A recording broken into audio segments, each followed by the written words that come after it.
All right, Neha, thanks for coming to the show. Thanks for actually coming in all the way to San Diego. Yeah, to do this. Thanks for bringing me here. Absolutely. So the reason why we wanted to, bring you in this podcast and talk to you is like you're a really in-demand product manager. You've had 6 offers and you stopped, and you've had a lot of success in terms of getting jobs as product manager. You really understand like the hiring process and doing really well at interviews. So yeah, we're going to be doing a deep dive on what you did, some of your success that you've had, and then what are some things that you did that didn't work. So we're really excited about this conversation. So generally, Neha, what are you up to these days? So first of all, it's really good to see you guys again. We go way back, by the way. Met in St. Louis, and I haven't seen them since the pandemic started. So really good to see you guys. What I've been up to is, I just started my new product manager job at a consulting company. It's been going pretty interesting. Mm-hmm. I like it a lot, and it's definitely something that could it really makes it clear for me that I want to be a product manager long term. Yeah. Just got back from a 3-month trip in Puerto Rico. I know, so jealous. So that was fun, and it's a nice transition from San Diego to the hometown of Missouri. Yeah. So Neha, I wanted to start with, so people are in the job market, they're starting to apply. And one of the struggle that people have is always that, tell me about yourself. How do I really prepare that when I'm talking to maybe recruiters versus hiring managers versus maybe somebody who even knows the role that they're applying for, very specifically. So, how do you really prepare for that when you're talking to a recruiter, whether it's a staffing company recruiter or whether it's actually for a full-time role and you're talking to an HR recruiter from that company? When they say, tell me about yourself or walk us through your resume, what are you looking for? What is like the mindset? What are some things that should be covered in that question? Yeah, and I'm not an expert by any means, but just from my experience in the past, it's all about really being mindful in the moment and getting to know the recruiter or whoever you're talking to. So I'll just cover the first conversation, which is usually with a recruiter in tech job. Right. And then obviously R1, R2, R3 is a whole another beast. But with a recruiter, what you really have to understand is you have to just make them like you. Right? You have to show up as someone who they're going to be proud of showing it to the hiring manager, right? Yeah. You have to be very confident. And you have to also show the recruiter that you're a valuable person. Yeah. That you're actually going to come in the company and you're going to change whatever issue that they're having by coming up with a game plan. So my approach with a recruiter is it's like I would talk to a friend, or honestly, it sounds weird, but like on a date. Like, tell me about yourself. Yeah. It's banter. Your only goal is to really get your foot in the door, get them to like you. So usually, honestly, I ask them questions before they ask me any questions. Okay. Like, hey, how's your day going? Like talk about the weather a little bit. Right. And then from there on, with the recruiter, especially if it's a technical job, you don't want to go too much into the technicality, the technical words, right? But you do want to hit the buzzwords. So for product managers, for example, it's a lot of stakeholder management, Agile, Scrum, like customer pain point. And at that point, they know that you have some experience. Right. You know what I mean? Yeah. So I was going to say, so is there like, when they like just really say, walk me through your resume, let's just say a recruiter talking to you. So your mindset is just like to really hit on some of those words, but are you also talking about, here's the years of experience that I have, or here's what I've been doing, and here's what I'm looking for, why I'm looking for a new role. So do you also kind of cover that too, or? Yeah. So learning from really, really bad experiences where I would just go in a story of like literally telling them about each single one of my role. They get bored. I mean, humans have attention span of 20 seconds? Probably less. With TikTok, like 6 seconds. Yes. So whenever they ask you about walk me through your resume, it's a lot about what my approach is. I talk about my last position, how I came or landed to product management, especially from my biology background. I just explained that a little bit so they don't ask me any questions. Right. And then after that, I really go deeper into whatever experience I am most comfortable talking about. So for me, it was my past job, right? So from there on, I only bring up the buzzwords that I also am really comfortable diving deeper into. And in that way, you're kind of manipulating the conversation to your advantage. So if you don't know anything about A/B testing, don't bring up A/B testing because they're probably going to ask you. Yeah. Right. So the idea is like you're saying that you're setting up the rest of the conversation through your telling about yourself questions. So like, what does that look like for you? Yeah. So similar to kind of what I said, just very like only talk about things you're very comfortable about. And then another thing, PK, just back to your point you mentioned is, so before they even ask me questions around logistics, because recruiter, they want to know your salary range. They want to know if you're flexible or not. Right. I answer all of that question in the beginning. Yeah. So at the end, what I do is before they even open it up for questions, I am like, okay, this is about myself. This is a little bit about what I want. I never give them a salary range, by the way. Just kind of leave it to them. But this is what I want. And, can you tell me more about the product now? So I always bring it up to the product conversation. Yeah. I always bring it up to basically finding out as much as I can about the job itself. So I'm really prepared for the next interview with the hiring manager. Yeah. So maybe even more like, can you tell me a little bit about why, what the hiring manager is looking for, or why are they even hiring? Do Absolutely. you know, is there maybe like that prior product manager is moving on, or they got fired? Like it could be multiple things, right? So and you don't want a crappy job either. So why did the last person leave? What are some of your challenges? It's really, again, like bantering with the recruiter. And if they ask you something, maybe I've been asked a lot of questions in product management interviews that's also very technical. And sometimes you just have to tell them, hey, as a product manager or as a scrum master, that's not my job. My job is to communicate and be a liaison between the business and the tech world. Yeah. So you're actually coaching what you need to do that in the job. Anyway, you're coaching them. Hey, great question, but this is not what they do. Yeah. And you're actually creating that impression like, wow, like this candidate has expertise. Right. Because they're able to respectfully teach me about a subject or provide perspective. So that's great. Yeah. And I wanted to kind of go back to, even before we started this conversation, we were just talking about how do you show up to be confident more. And I know you kind of mentioned some of the things like maybe talking a little bit louder and like kind of having more of an executive presence so that the recruiters like feel comfortable, right? Submitting you, because it's not that the recruiters don't want to submit you. They are trying to find the right candidate, right? It just, if I put this person through, are they going to go and do well? Are they going to really be able to like talk about some of the questions? Are they knowledgeable? Do they know this area? That's what the recruiters are really assessing. Absolutely. Yeah, that's it. Just very high level too. Yeah. So basically some of the things is that I did in the beginning is honestly, and this is so much, but talking in front of the mirror every morning. It's so weird, right? But like, I actually wrote down my pitch. And basically every single day I was like, hey, my name is Neha.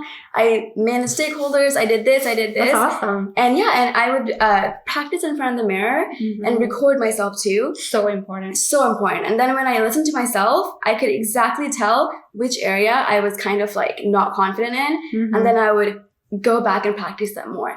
So let's see that you are talking about stakeholder consensus in your pitch. A recruiter might ask you questions around like, oh, tell me about a time when you aligned stakeholders. So I brainstorm those questions as well, along the way. So it's honestly, you're just kind of like coming up with every scenario possible in an interview. But it is difficult, especially if you've never been a product manager or a business analyst or a scrum master. Imposter syndrome is so real. Yep, been there. So it's just about like figuring out what can you do yourself, because you can do the job. You can do the job. It's just a matter of making others believe that you can also do the job. And the only way you can do that is if you make yourself believe it, which is a very scientific approach, right? Writing it down, practice in front of a mirror, talk to your friends, call your friends. Like, absolutely. I lived, breathed when I was first transitioning from biology, like medical school stuff to product management, literally like, even like I was treating, this is psychotic. I was treating myself as a product manager, like as a product, right? And then you're learning, right? Like, how do I sell myself to people? So, that's no, I love it. Like, to our listeners, like, I've done that same thing. You just heard from another person that just really values. If you just like it's in your head, then you're just going to ramble a lot more. But if you have some concise point on what you want to really talk about when you are in front of that recruiter, when you are in front of the hiring manager, it's going to come so much more smoothly than like trying to think about it on the spot. So I've done that. I've recorded my answers and listened to it over and over again, see where I could improve. You've done the same thing. Yeah. So I think it's like weird to do. It's like, why would I do that? But I promise you, if you do that with the interview questions, you're going to show up so much more confident and you're going to ace that interview versus if you don't. So. Yeah. And something else that came to my mind as you were talking is it's also how comfortable you get over time through practice too. Mm-hmm. So obviously you're practicing with yourself, but put yourself in uncomfortable situations sometimes, Yeah. you know? So maybe apply for a position that you don't want and then talk with a recruiter and then talk with more recruiters and keep talking. Yeah. And through that, you'll have just so much experience. Oh, and record yourself every single time you talk to someone. Listen to yourself and be like, oh, this is where I tripped. Yeah. Then for the next conversation, similar to your product, you're iterating on yourself. And it's just a practice game at the end of the day too. Yeah, I love it. That's great, Neha. So like this is such a good mindset. So you're saying like, hey, if you are gonna go into this field, obviously don't take it lightly because it's worth the work, right? Oh, and for sure. Give enough time for reflection, enough time to practice, and just like do that when practicing in video, like audio. So you're just saying, hey, you really believe yourself, and in practice and get your pitch right. Yeah. And when you believe yourself and you've done the work, when you talk to recruiters, you're gonna have a much better chance to kind of convince them that you are a potentially awesome candidate for this role. Right. So now maybe let's transition. So now you talk to the recruiter, you did all this. Now you were able to convince them that you're good and you're ready to go. Now, you got us in an interview. Maybe it's a hiring manager. Maybe it's like the first layer of interview, round one with the actual company. Like what have you done to like really prepare yourself to show up certain way? Maybe what questions even do you ask? When do you ask some of those questions? Maybe if you can talk about that a little bit. Yeah, so clarifying questions to recruiter or just how do I prepare for the next step? The next step. Yeah. Oh my gosh. This is where you actually can't bullshit. Like, this is where you actually have to know your stuff. Yeah. And that just means, and don't freak out by this, right? Again, the practice thing, but also like we live in a world where there's so many resources, like so much. YouTube videos, Reddit threads, Medium, like those are such great places to go to. Especially if you have mentors like, PKVK as well, you can always kind of ask them. You can use the cohort to really help yourself and, mock interview a lot. Right. But with me, let's say you're interviewing for a business analyst role or a product manager role, it's really important to know exactly what product you worked on. Even as a business analyst, you'll do certain things to kind of help the development of the product. Absolutely. So you really have to know the end-to-end product goal and exactly what you did. Yeah. To make that launch happen. So an exercise that I do is I wrote down exactly the end-to-end product on a piece of paper. And I did it I went through like a thick notebook, probably like 2 or 3 times. Like certain features out of it or just like... So just the process. So like planning, strategy, ideation. So first ideation, right? Okay. The next one is like whatever. And then it's like, actually the roadmaps, and then it's like launch, right? And under that, my role within each. And I did that for each of the resume points. That's great. On my resume. So each of the jobs on my resume. Okay. So that way, when they ask me, oh, tell me about, because you're product manager, and the interesting thing with tech interviews is it's a conversation. It is. Yes. So it's not like you question, I answer. So this is where the really kind of like you driving the conversation comes into play. Sure. Yeah. So write down, like make yourself like an end-to-end product journey, what you did, and then within each of those, like brainstorm, what are some of the questions from my story that the product manager could ask? Yeah. A couple other things is know exactly how many engineers you worked with. Make it super real, right? Right. How many engineers you worked with in your past job. Like what was the team makeup like? Yeah. What did your sprint planning look like? What did your backlog look like? How did you actually what was your contribution in the backlog? How did you go into the grooming session? The more detailed you get, the more real it becomes, right? Yeah. And so basically just be very clear on like what you did exactly in the past job, because they've been in this field for some of them have been in this field for 27 years. Yeah. And I know from my mistakes is you can't convince anyone. So you just have to really know it. your stuff. You just have to know it. You just have to know the process really well. Yeah. You have to know how to build a product. Yeah. You have to know your position, and you have to go in there with a very confident mindset that I know how to do this, which you do. You've gone through so many courses, so many preparations. And actually the pro bono consulting work where Yeah, you yeah. get Totally. engaged. So And they're so engaged through the process. yes, Yeah. yes. Yeah. So even like as like some of you, as you are doing the pro bono work, maybe this is you listen to some of this stuff first, and as you are working through the pro bono, you even write out some of the things, like thinking about from an interview perspective. Okay, here are the things that I did in ideation. Here are the things that I'm doing when it comes to like working with the developers, so that you have like built up the whole story. And like your students have a really good benefit because they actually are doing the job. Yeah, totally. You know, like they're actually kind of building a product. Yeah. In an agile team with like agile mentors. So Yeah. Yeah, for sure. No, thanks. That's a good question. Or that's a good suggestion. So, like, are there any questions that you prepared for, like, to ask them while talking to them? Personally, for me, I'm just product management, Scrum Master. It's all about being a mindful listener. Yeah. So through the process, I take really good notes, and I kind of just ask questions that I really know is going to help me, but I know not everyone is kind of like that. So some of the questions that are really good to ask is like, you know, what does your day-to-day look like? Kind of like, what are some of the problems that you're having? Yeah. And how do you think me as a business analyst, Scrum Master could come in and fix that problem for you? Right. Mhm. You know, what does the 30-day goal, the 60-day, I ask this to everyone. Such a good question. 30-day goal, 60-day goal, 90-day goal, like for me look like if I come in, you know, and you want to really make them think that it's not, and not just make them, but you should go in with the mindset that it's not that they're interviewing you, you're also like making sure totally. that this is a position that you want to be in. We've all probably been in positions we don't like, Yeah. right? I've been there. Yeah. Yeah, me too. So actually I've been pretty lucky, but, yeah, you just want to go in there and you want to interview them as well. And you want to be like, hey, you know, so honestly, like, don't ask questions just to ask questions. Ask questions that's going to help you. So like, for example, let's say that I'm asking them about the next steps and they're like, you work with like 3 developers and those developers are front end, back end. I ask them, oh, what are their personalities like? You know, is there anything I should keep in mind before I go in a conversation with them? Nice. It's like, I ask them that, right? Yeah. Because at that point, you're literally like winning this with curiosity. Like you're actually interviewing them more and asking questions. oh, I ask more questions in most of the interviews. Yeah. for sure. Interjecting, bantering, like Yeah. you are that. And like I mean- laugh, smile, like make jokes. yeah. Yeah. No, I think, I mean, you know, a lot of times, yeah, like the interviewer is sometimes, many times maybe it's skilled, but, you know, there are times they're not also skilled. Yeah. Because, Yeah. you know, the interviewing for them is also like part of the job. It's like, oh, I gotta interview this new person. So like sometimes they're equally nervous.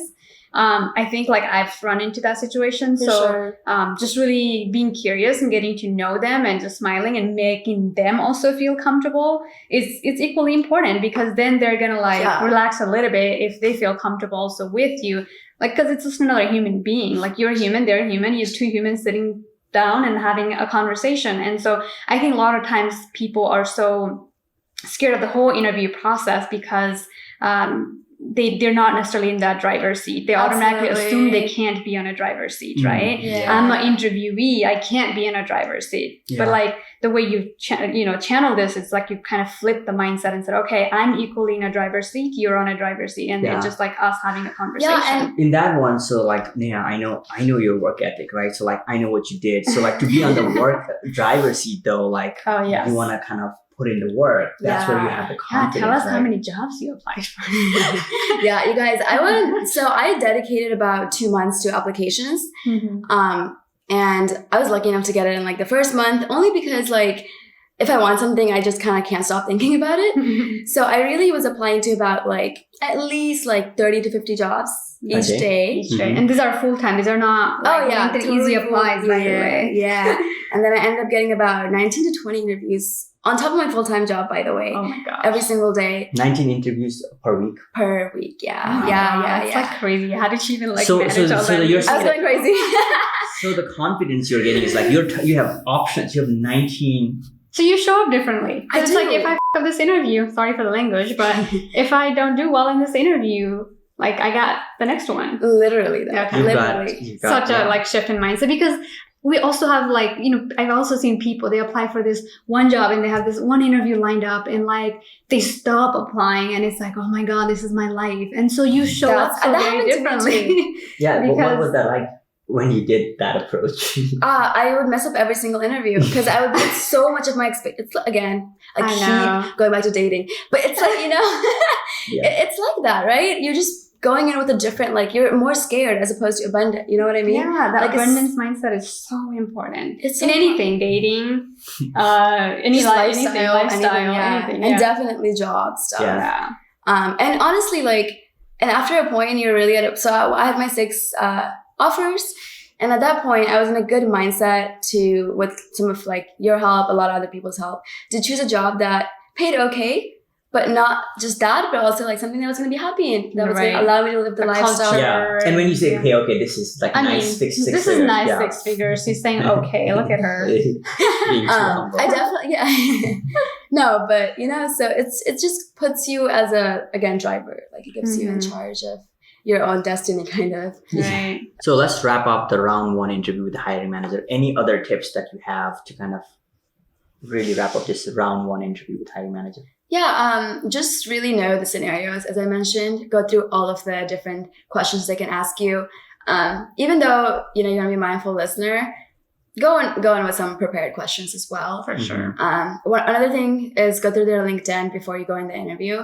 And if they have been in the army, maybe be more disciplined, or you know what I mean? Just like kind of get to know Match them. with their personality. Yeah, if they have like, I've done this. If their major is biology, I bring up that like, I've been a biology major. Yeah. And just naturally they connect with me more. Yeah. So go through their LinkedIn. Yeah, and there Right. in sales, there's this thing called mirroring, Yeah. where Yeah. you kind of mirror the energy. If they're Literally. like talkative, like high energy, Yeah. maybe bring up your tone up a little bit. Yeah, because those people, usually if somebody talks really slow, then like, Just like pace it. Yeah, and They then if zone somebody talks really slow, maybe just like take it a notch down if you're a fast talker. exactly, Yeah, because yeah. it drains their energy faster if they're not usually. Yeah, so Yeah. that's it. That's it, honestly, for round 1. And then, Yeah, Let's go into round 2. Yeah, let's go into round 2. round two, yeah. Usually with a panel, right? So like hiring manager plus the team who you're going to be working with, and there might be somebody from leadership too. So like, how do you navigate the round 2 interviews? yeah, so round 2 is definitely with a panel. My biggest mistake in round 2 was going in with the same questions as round 1, but round 2 is very different in a panel. So I do the same thing. I go to their LinkedIn first. I looked at kind of their background. Usually in round 1, I will get a good idea of who these people are. I write their names down. I write down their personality, and the hiring managers will usually tell me, this guy is more funny. This guy has a cat. This guy has a dog. So in the panel interview, one strategic thing that I do is I look up the problems that my position has when working with that individual. So if I'm a product manager, how do product managers interact with the developers? And what are the problems that they have? Yeah. Challenges. They face. And I bring that up. So one of the biggest problem, for example, for product managers is like, product managers sometimes don't consider technical debts, or sometimes they listen too much to the business and they give too much work to the developers, right? And I bring that up. I'm like, as someone who will be joining your organization, I'm going to make sure I give you time in the sprint to look at bugs, or I'll make sure that, I'm an advocate for you first before That's Yeah. awesome. business. That's such a different mindset. I mean, I like that. I like that you go and look up, the problem or the challenges I might encounter as my role with this individual, and how can I show up to the interview being ready to address that challenge or Yeah. problem. Yeah. And this comes off as overly optimistic, honestly. And sometimes they just laugh at me, but they know that, But They you wanna bring understand me their in. role. they know too. that they want to bring me in because Yeah. they're like, That's different. that's really, that's really like, she's really shooting for the stars, but whatever. At least you'll land on the moon kind of thing. yeah. So I definitely get to know their personalities. For business analysts, definitely for business analysts specifically, you probably want to look at how do they work with product owners or product managers. For Scrum Masters, it's how do they work with the developers, the product managers, even the business. Yeah. What are the problems that they face?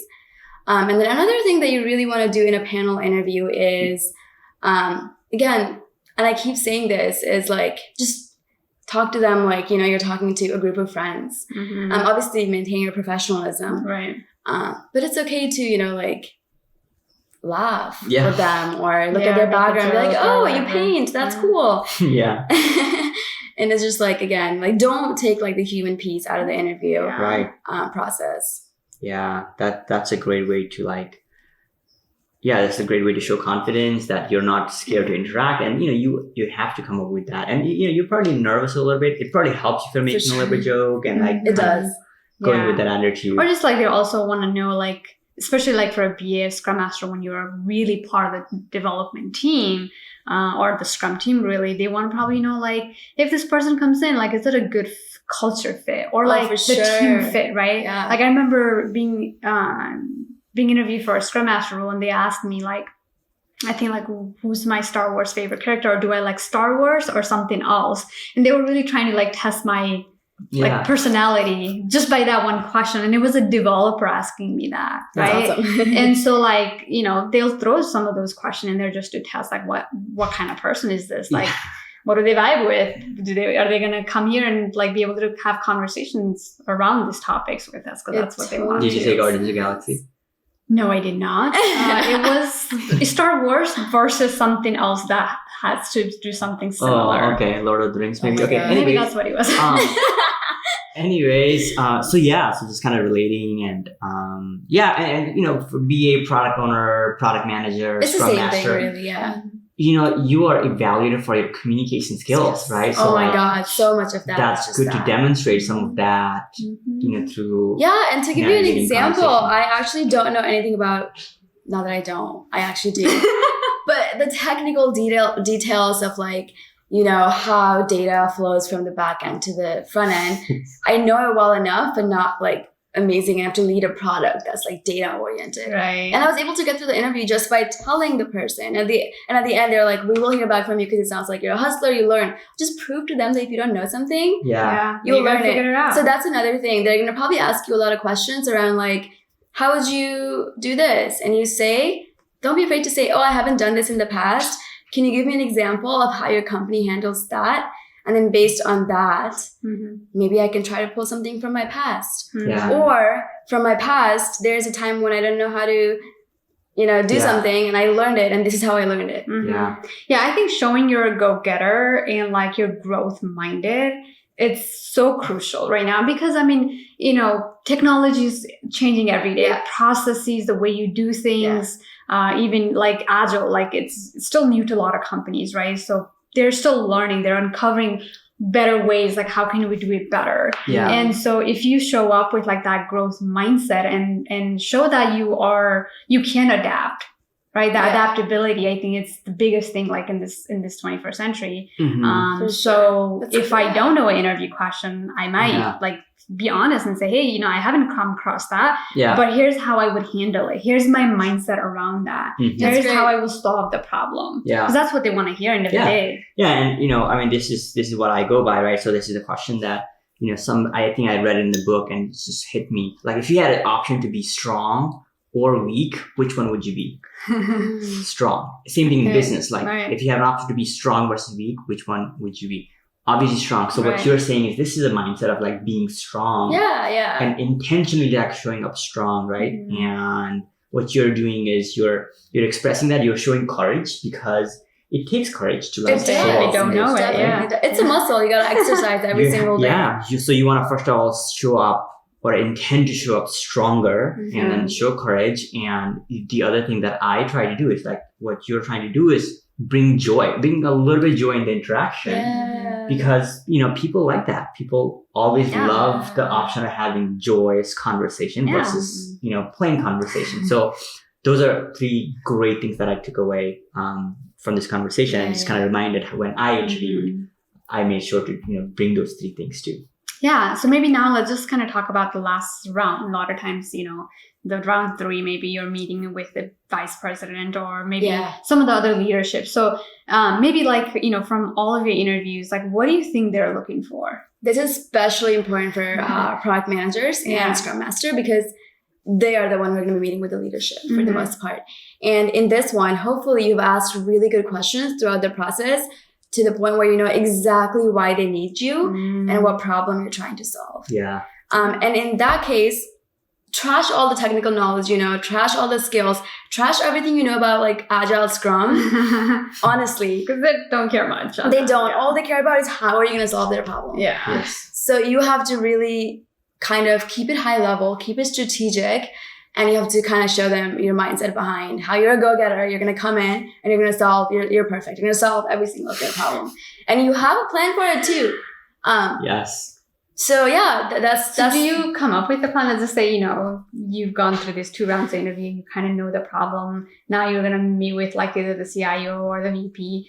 Do you like what preparation do you do? Like, do you prepare, here are some of the strategy that I might talk about or that I might say based on here, Absolutely. you know, throughout my last 2 rounds, here's what I've learned about your organization. Here are some of my mindset on some of the things that when I come in, like I might be able to like help or handle or do things. Do you kind of project that in or? Absolutely. Okay. Yeah. So if they're having a problem with, let's say especially with my company that I work in, what we do is we go out and we implement software in a very agile setting for people who are maybe waterfall. So in that setting, I'll probably talk about, you know, not prescribing to a certain agile framework. So if it's like Scrum is not working for them, can we look at something else maybe?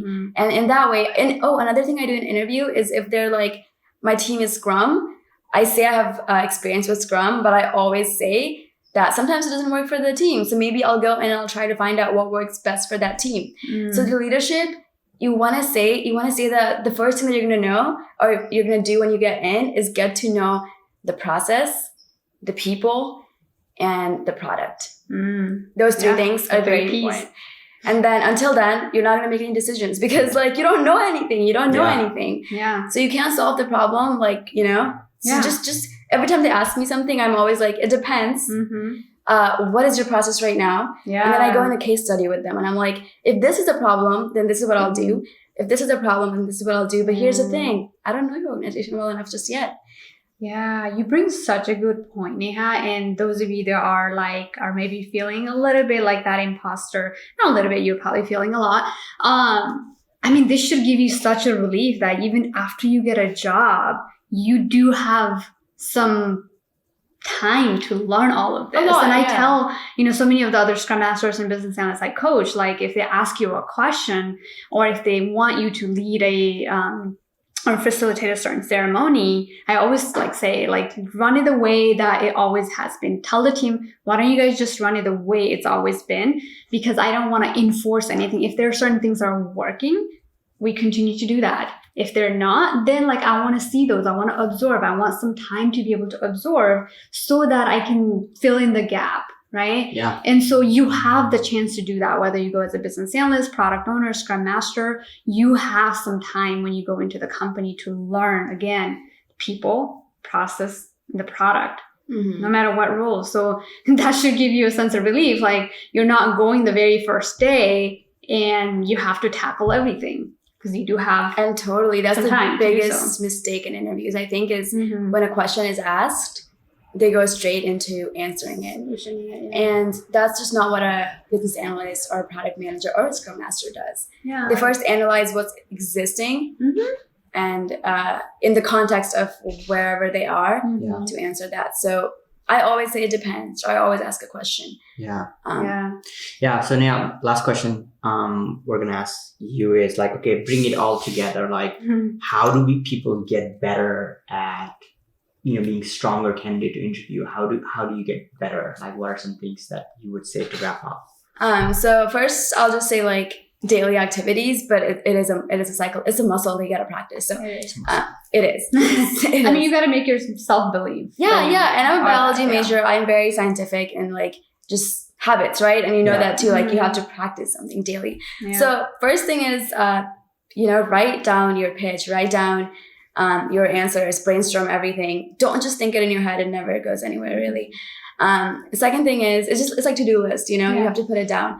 Second thing is like practice in front of a mirror, record, listen to yourself talk. And the third thing is like listen to, like interview with a lot of people, like actually apply to a lot of jobs, maybe some that you aren't even interested in.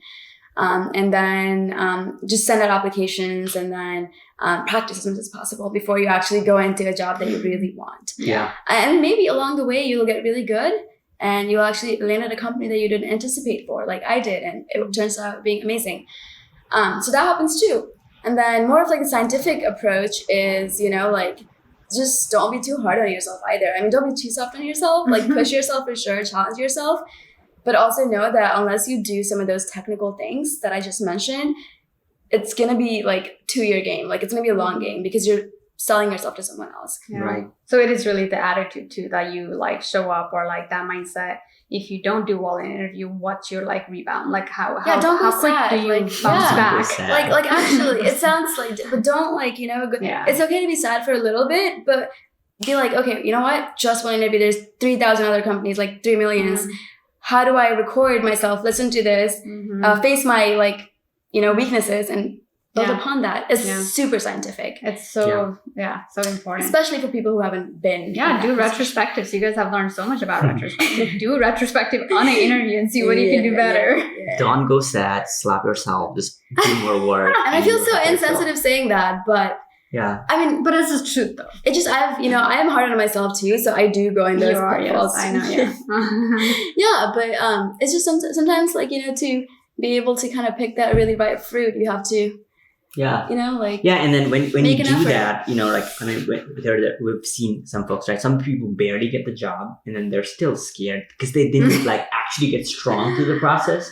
And like when we've seen you, like you've actually become very strong. And you learn so much. You do your day-to-day with so much confidence and you're having a blast. Yeah, for sure. Right? Yeah. So that's something like it's a big difference because in a day-to-day, you feel strong, you feel good, you feel confident, and you enjoy your work. And because of that, now you're probably learning at a faster rate because you're not so worried about what everybody's thinking or if you're doing a bad thing. You're actually able to pay attention. Yeah. And that's the reason why you're going to probably do way better. And we know. No, thank you. And wait, one last thing is it's not just me.